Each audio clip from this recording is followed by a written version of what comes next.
Which of the following is not a type of herbalist? A. Clinical herbalist. B. Community herbalist. C. Personal herbalist. D. Family herbalist. The answer will be at the end of the episode. Enjoy. Hey y'all, I hope you're well. Welcome to another episode of Healthcare Boulevard. This is a podcast where we shine more light on healthcare, and our goal here is to provide more options to people looking to choose healthcare as a career path, regardless of their background. My name is Sena Kakpomo, and I am your host and creator here. I thank you for tuning in. I appreciate your support. Remember, you can tune in on YouTube or wherever you get your podcasts. Without further ado, let's get into today's episode.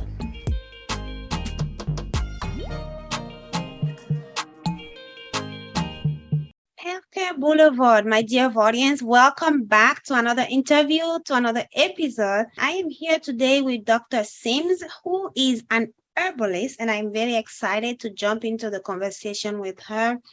I am excited to ask her all the questions that y'all may think of.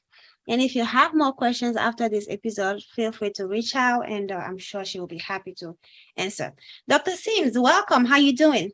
Fine. Thank you for having me. Of course, of course. Okay, so let's start with you telling us a little bit about yourself, who you are, and what you do. Okay. Well, I've had several careers. This is my last one as a clinical herbalist. So I'm a professor. I did a lot of work with families and communities, and I've always been involved in herbalism in one way or another.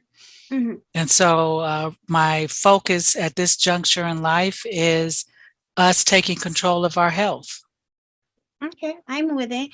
So you mentioned you've been, we are going to focus on your current position, but I would like to give the listeners a little bit of a view into your journey to getting here. What was your education journey like, and why did you decide to go through that journey? Okay, so I've had quite a few different journeys. So I Yeah. started off in engineering school, and I decided I didn't want to do that. That's what my father wanted, not me.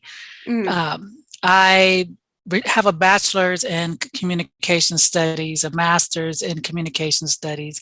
My doctorate is in human services, family studies, and intervention strategies, with a focus on African American families. I was taught herbalism back in the actually first time I even paid attention was through my mother, who was a nurse practitioner, L&D nurse practitioner at UCLA. And so, I've kind of dibbled and dabbled with herbalism, not really paying attention coming up. I'm much older than you, so it's a long story. But I had a situation with someone very close to me that no one could help him, and they weren't trying to help him. And so I had to go to herbalism to help him, and it worked.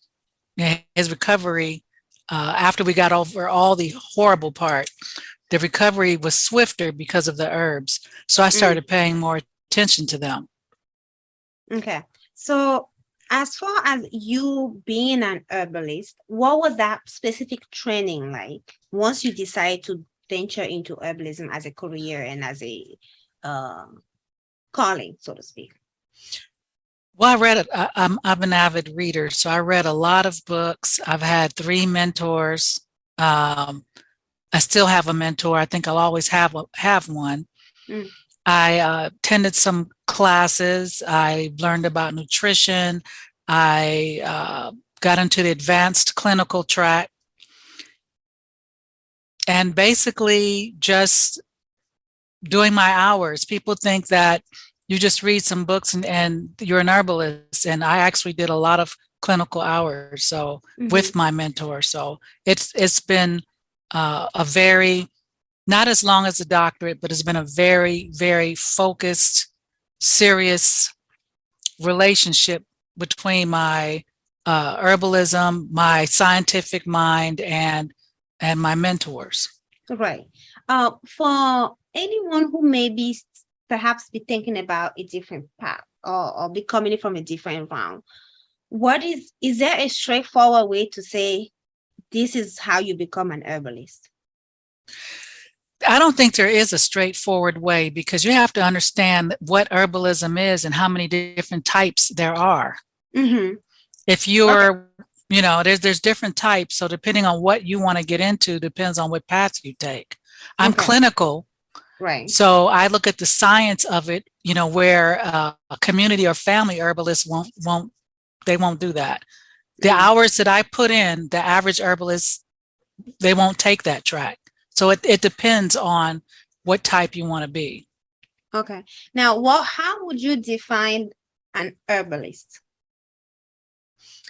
I would define an herbalist as someone who studies plant medicine, someone who studies the plants, the environment, in a conjunction with parts of the body, the spirit, and the soul. Herbalism is not just, it's a four-dimensional thing when it comes to your body. So to me, that's a plant scientist, a phytochemist, a botanist, a horticulturalist. There's different sciences involved in it. And again, that depends on, and then there's this is ancient. This is way before medical. This is way before Hippocrates. Before Hippocrates, there was Imhotep. Mm-hmm. So this is so ancient. And it's been used for so many thousands of years that, to me, this is the true medical form of healing. Mm-hmm. And you mentioned there are different types of herbalists. Can you dive a little bit into that and sort of differentiate some of the top ones, especially as you are a clinical herbalist, and differentiate that title from perhaps other major types of herbalists? So I'll start from the food chain. There is the family herbalist. And the family herbalist is someone who they have an understanding of certain herbs that they may use for their family. So when a family member gets sick, they may say, "Oh, you're not feeling well. You're coming down with a cold or flu. Here's some echinacea. I made a elderberry syrup for your cough," or whatever. They don't go into the depth of herbalism.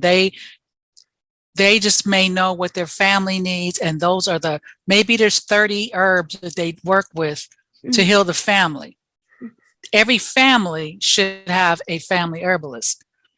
Every household should have one. Then you have the community herbalist, where they may study more in depth. They may often have an apothecary where you can go and you can buy herbs from them, and they'll educate you a little bit on that. The community herbalist will have even more knowledge of the herbs. And then you may have, there's folk herbalists, and they deal with indigenous medicine. They don't deal with any Western anything. It's all indigenous. It's according to the culture. There's a lot of strong beliefs with it, and they stick with those specific indigenous herbs. You have Ayurvedic, which is East Indian practice, and Ayurvedic is very powerful. You have traditional Chinese medicine. You have a traditional Korean medicine. You have African medicine. Different tribes have different herbs and plants that they use.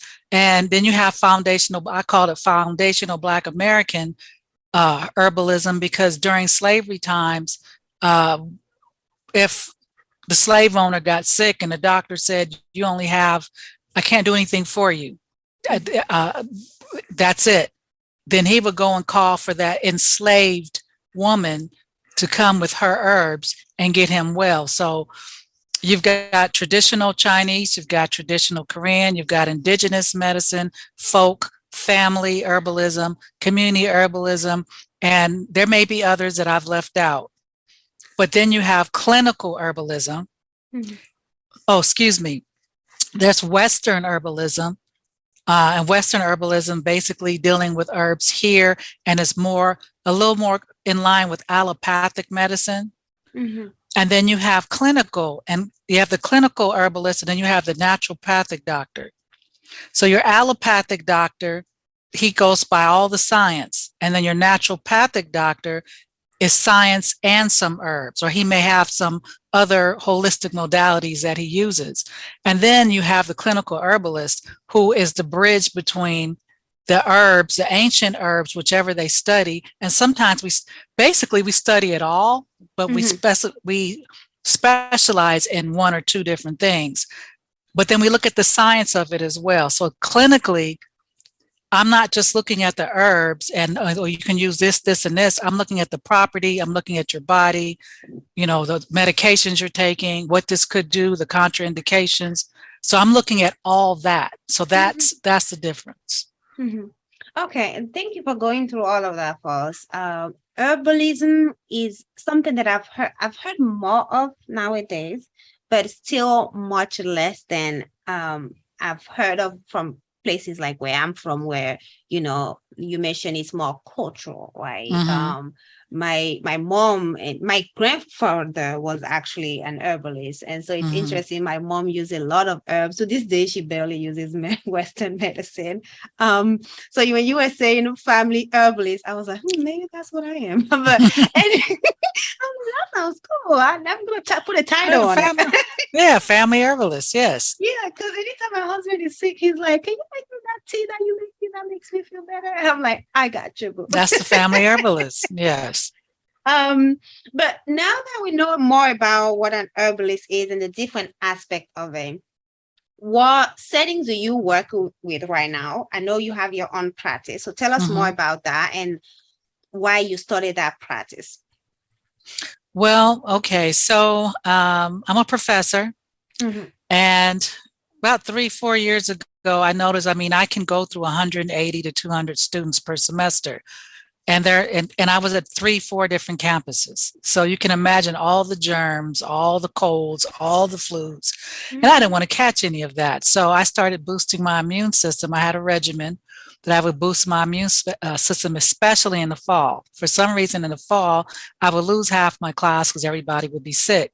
And so I started doing my regimen, and then I eventually started telling them at the first day of class, if you're going to be in my class, you need to be in class. So here's what you need to do to boost your immune system. If you are sick, do not come to my class. And so some of them, the ones that would listen to me, they would be fine. The ones that didn't would be, oh, professor, I'm sick. Doctor, I'm sick. So then the pandemic came. I'm fast forwarding. When the pandemic came, everybody had to shelter in place, and you had that situation. And so I went to the herbs for the situation, and people started coming to me even more. Even in my last career, before I was a professor, I would, when the people would get sick, my colleagues would get sick, they would come to me and say, can you help me? It's that tea.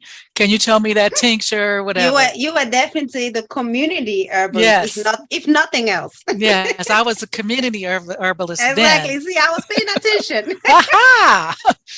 And so people started really coming to me, and they, oh, wait a minute, she got well. What's her name? And so they kept coming and they kept coming. And I was originally supposed to, we were trying to, myself and some other ladies were trying to open a wellness center. But it took too long. I'm a person, I'm a very type A personality. And that's just me. And even though I was doing my own thing, I was doing it here and there, but I wasn't 100% committed. So during 2020, I started really studying more and more. And then I decided I wanted to be clinical. And so I started going to, seminars and everything and studying harder. And I really poured everything I had into it, like I was doing a dissertation. And then it came a time where I realized that I was stopping myself from doing what I really could do. And so I just said, you know what, I'm going into private practice. I decided that in September. October 26th, I was open, but I was online. December 1st, I had my first office. Okay. Wow. So I was, and because the people kept coming to me, then those are my clients, and they were telling people, and so here we are. Wow. Okay. Now, what groups of diseases and what type of diseases are you oftentimes, and I'm sure you see and treat, a span of diseases, but what are some of your top, diagnoses or diseases or ailment that people are coming to you for? Well, first, I have to say that I am not a medical doctor. I cannot Mhm. diagnose. I cannot prescribe medications. I do not treat anyone. What I do is I support, I suggest, and that's what I do. I cannot diagnose. I take your doctor's diagnosis based on what he's saying, and I go from there. I legally cannot diagnose anyone. But some of the illnesses that I've come across, I come across a lot of high blood pressure, cholesterol, women's issues, a lot cancer. What else? Gosh, there's quite a few, migraine, headaches, PCOS, liver issues, kidney. Yeah. And on the other spectrum, I get contacted. And immune system issues like asthma, bronchitis, other things I won't mention. But one of the other things that I get a lot of people that come to me because of depression, anxiety, mental health issues, especially during the last 2 years. People have been really going through, and they don't want to take the medication because they say, oh, take this, just here. Oh, you have issues, you don't feel good, take that. Well, that's not the answer. So they come to me, and I have the natural answer for that.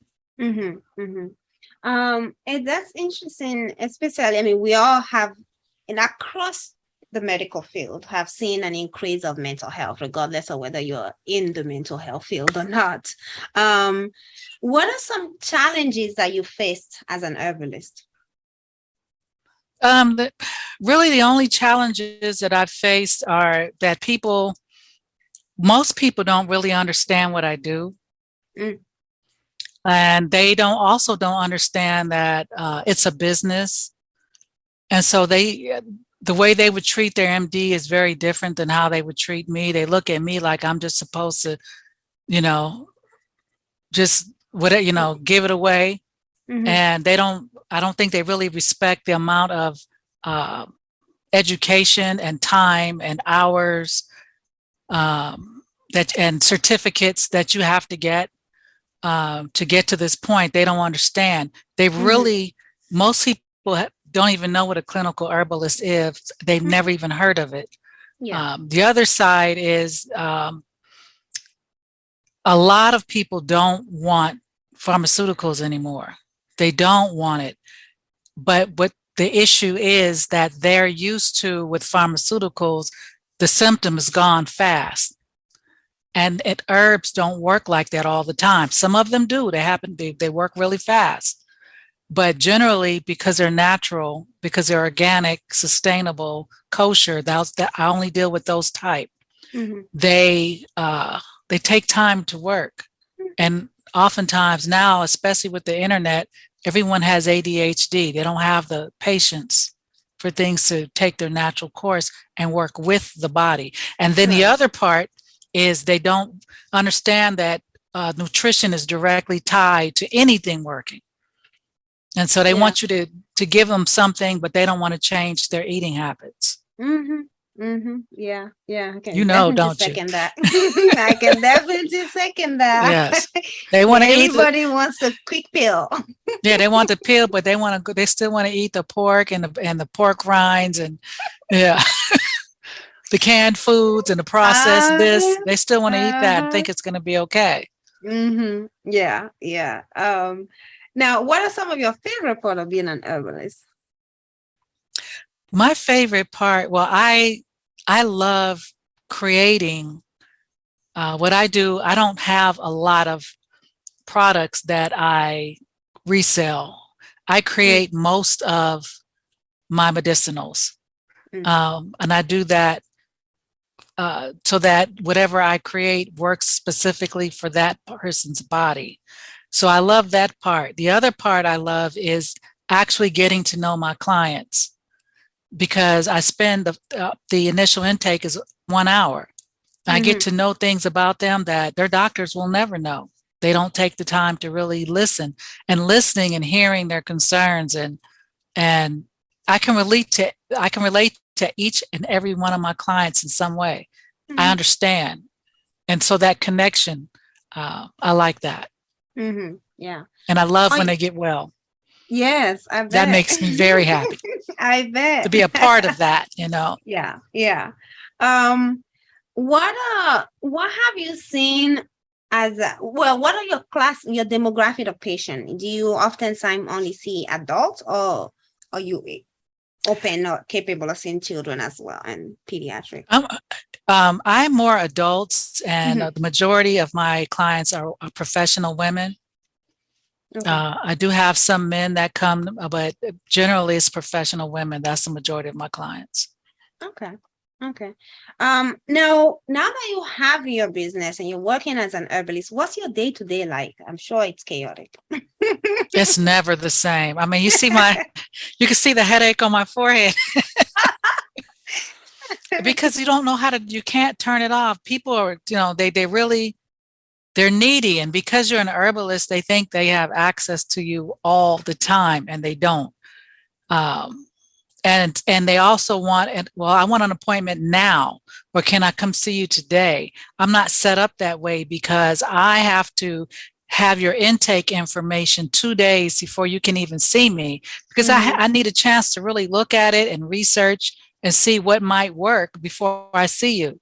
So then you have people that want to see you now. Then you have people that I forgot, or they don't fill out enough information, or everybody is so stressed out and they want it now. Mm-hmm. And I have other things to do and other clients, and it's like, and you're wearing all these different hats. Yeah. You're wearing these hats, and you go home and you're tired. You don't really have a whole lot left for yourself, but you got to take care of yourself. Actually, I do enjoy very much what I do. And I just moved into a new office, and it's beautiful and I love it. And, but sometimes my brain doesn't start really working hard until the end of the day. Mm-hmm. So sometimes the days are really long. Yeah. Yeah.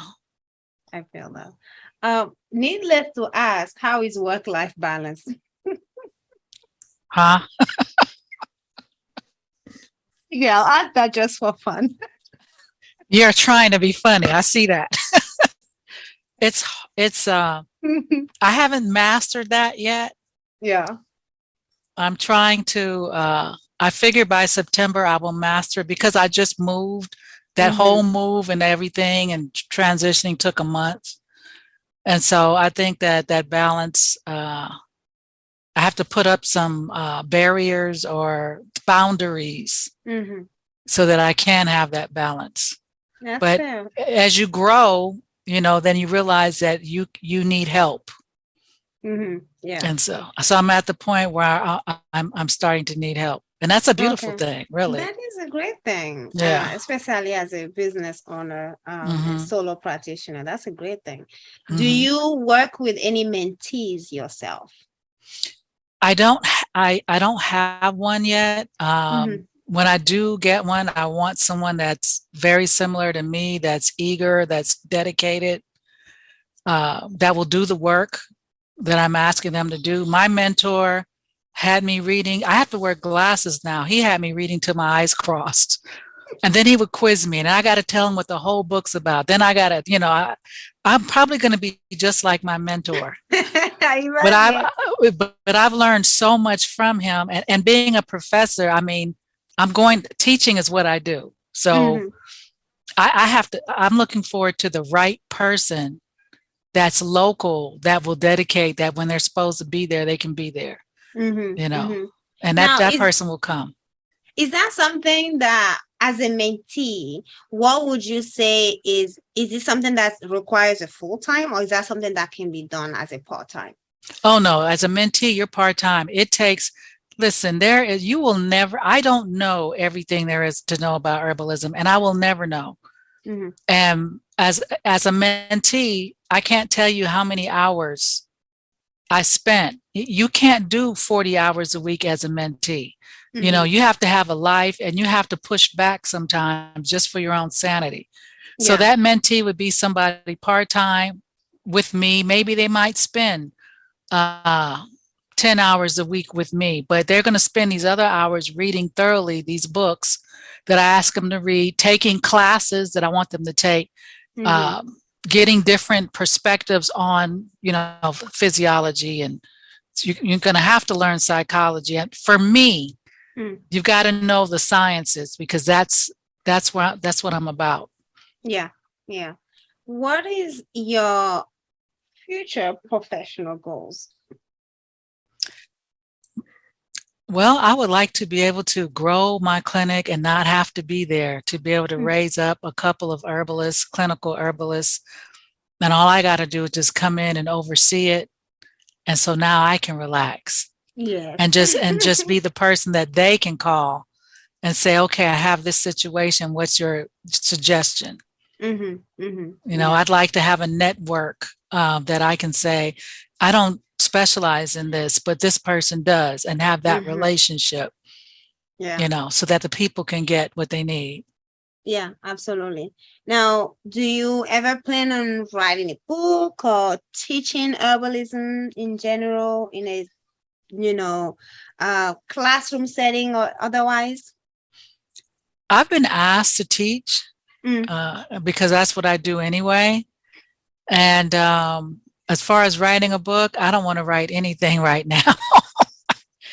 I have books in me, but they're probably not about herbalism, because I'm also a holistic life coach. So along with herbal, to be whole, WHOLISTIC, to be holistic is not just the herbs. It's also your mentality, your spirituality. I'm different than a lot of people. I mean, you know, I know a few herbalists, and I am like a unicorn. So I personally would just want to eventually have classes, teach, and maybe even be able to certify. I mean, there is no certification in this country. You can get certificates that say you've learned, but there's no the governing body outside of the American Herbalist Guild, which I'm a part of, that and the American Association for Drugless Practitioners. Outside of that, there is no specific license that you have to have here. It's protected by the First Amendment. So I would like to eventually have some students and teach them the way I've learned, and let them go out and help people take control of their health. Yeah. How do you have fun? What do you do for fun?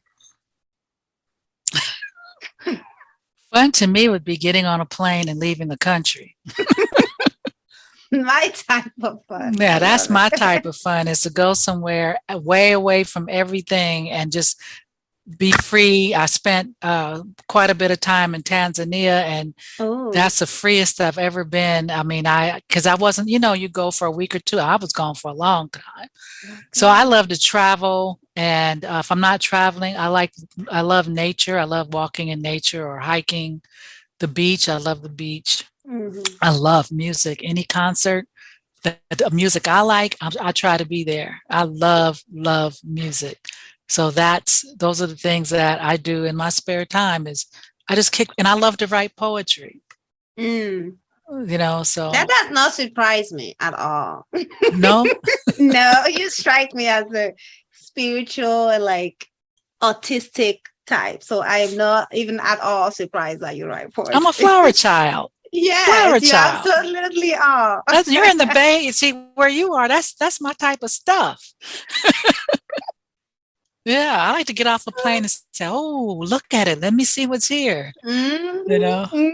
Yeah.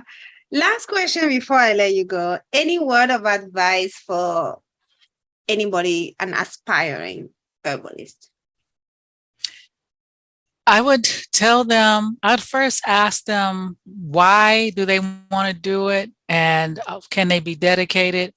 And I would tell them, the first thing you would do is, I'm noticing a lot of people go on YouTube, and there's a lot of herbalists that have YouTube channels. And I would tell them that they'll give you some information, but they won't give you the information. If you really want to be an herbalist, then you need to contact someone that can steer you on books that you can start reading. There's classes, there's different herbalist programs. They're very expensive. There's other ways to do it. I would tell them to, depending on who they are and what their culture is, go to great grandma, go to grandma, sit down with grandma or mom and find out what your lineage, what do you all do? Because one thing I didn't know much about indigenous herbalism. And I just spent a year studying that, and I learned some things. Some things I won't touch, but I learned some things. And so if it bears close to your spirit, then learn it. It's a long road. There's a lot to learn, and you will never learn it all. There is no one that knows it all. Right. So study hard, study long, but don't forget to play. I love it. Study hard, study long, but don't forget to play. Oh, that's and a beautiful way. And get to know the plants. Grow them, plant them, talk to them, get to know them. I love it. Well, there you have it. Thank you so much for joining and for shining some light on the world of herbalism. It was a pleasure talking to you and laughing with you. Thank you for having me. You caught me tired, but I did my best. No, you did great. We both just tired. I just jumped right in from work, but that's okay. That's the life. I know. See, I still have all my scrubs. I just got in the house. It's okay. It's okay. One day we'll get in a plane and go to Tanzania. Hey, we can go to the Virgin Islands. We can go to Jamaica. We can go wherever you want. Hey, let's do it. I got to get out of here. You don't got to convince me. All right, Dr. Sim, you have a beautiful evening. And thank you too for joining. Thank you. All right. All right. Bye-bye. The answer is C. Personal herbalist is not really a thing, and it was not mentioned in the episode. I hope you all enjoy it. If you want more holistic, herbalist, naturopathic providers and practitioners in healthcare, please let me know, and I will again do my best to make it happen. Until then, ciao. Alright, that's all I have for you today. Thank you again for joining me. I appreciate you. Please subscribe, follow, like, comment, and share. And stay blessed. Bye.